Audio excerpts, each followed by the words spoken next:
Berikut adalah contoh kemasan sebagai identitas.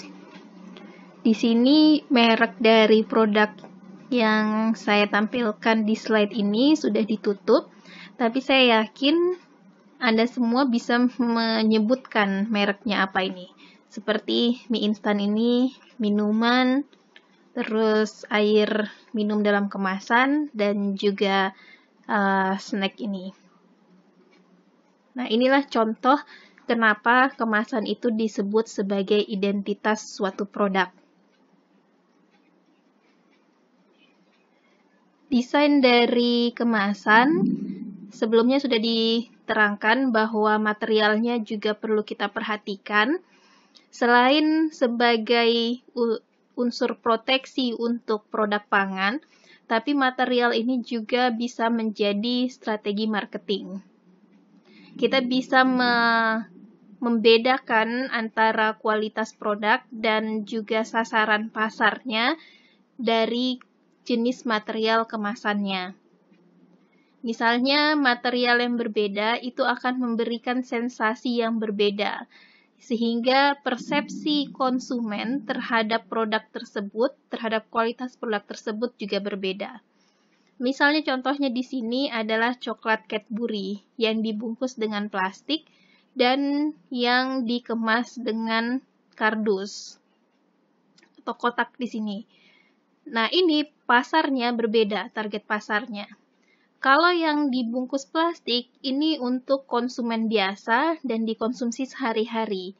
Harganya pun relatif lebih murah dibandingkan dengan yang kotak ini. Nah, kotak ini pasarnya untuk apa? Misalnya untuk diberikan hadiah atau memperlihatkan bahwa coklat yang di kotak yang dikemas lebih mewah ini mempunyai kualitas yang lebih baik daripada yang plastik ini. Bentuknya kalau ukuran ini jauh lebih besar daripada yang plastik biasanya, tapi kalau isinya sebenarnya hanya sedikit karena dia kecil-kecil saja di dalamnya. Tapi walaupun isinya sedikit, orang tidak masalah membayar dengan harga yang lebih mahal. Karena tadi, persepsi konsumen adalah kemasan yang kotak seperti ini adalah kemasan yang lebih mewah. Sehingga juga mereka berasumsi bahwa produk yang di dalamnya juga memiliki kualitas yang lebih tinggi. Dan jika mereka punya acara tertentu atau untuk hadiah, mereka akan lebih memilih produk ini daripada yang plastik ini. Nah, material juga bisa digunakan untuk membedakan tadi kita mau pasar yang mana atau ukuran dari produknya.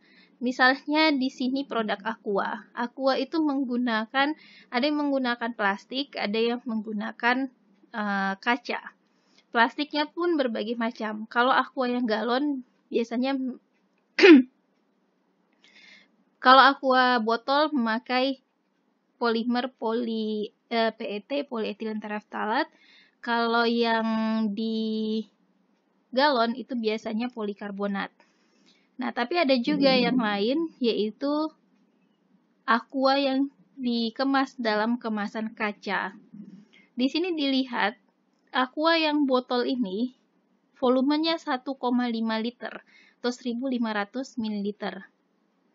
Ini harganya Rp3.000. Ini saya rasa ini harga sudah lama ini ya, Rp3.000. Pasti sekarang sudah tidak dapat lagi 3.000. Tapi pada tahun yang sama, yang 1,5 liter ini harganya 3.000, sedangkan yang kaca yang isinya hanya 380 ml itu dijual Rp5.000. Lebih mahal dan konsumennya dapat lebih sedikit. Tapi kenapa konsumen tetap mau membeli yang seperti ini?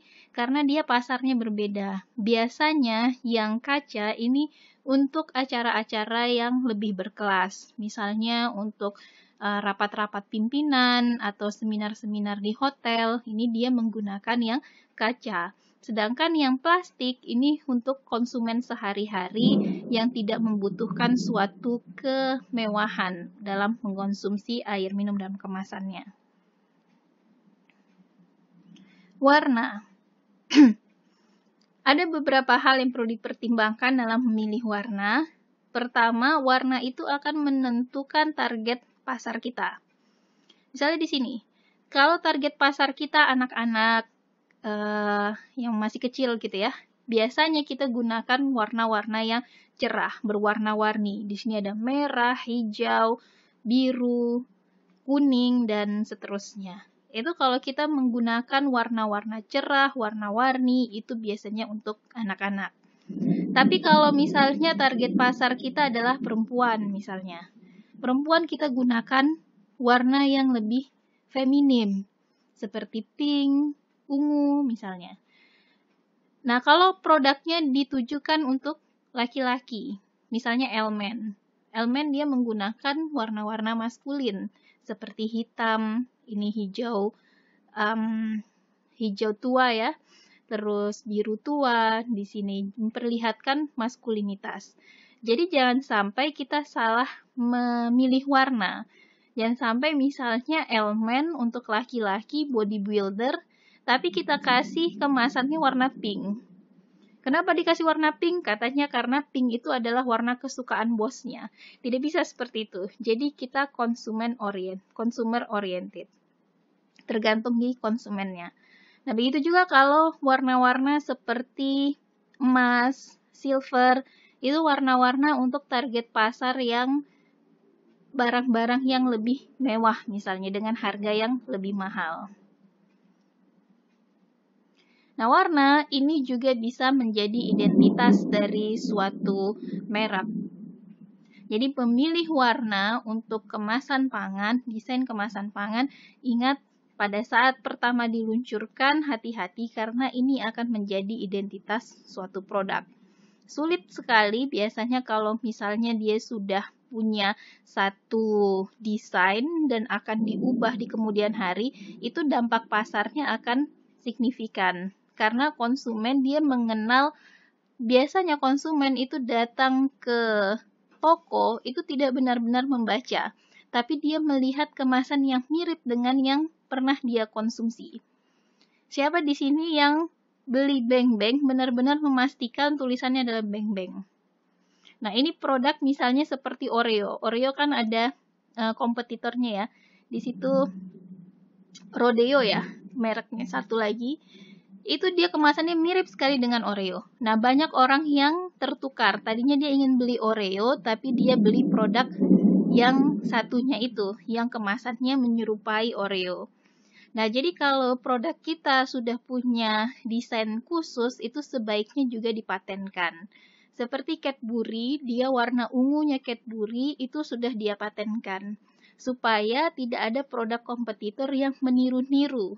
Akibatnya apa? Si konsumen itu kadang salah ambil, gitu ya. Kalau dia salah ambil, kalau memang punya kita rasanya lebih enak, itu besoknya atau berikutnya konsumen tidak akan dia akan lebih berhati-hati, pasti dia tetap memilih produk yang dia sukai. Tapi kalau produk kompetitor yang menyerupai produk kita ternyata dia punya rasa yang enak atau lebih disukai, nah ini bisa berdampak turunnya penjualan dari produk kita. Nah, warna itu tadi bisa menjadi identitas dari brand kita. Misalnya di sini Beng Beng. Beng Beng ini kemasan sebelum 2003 merah dan kuning.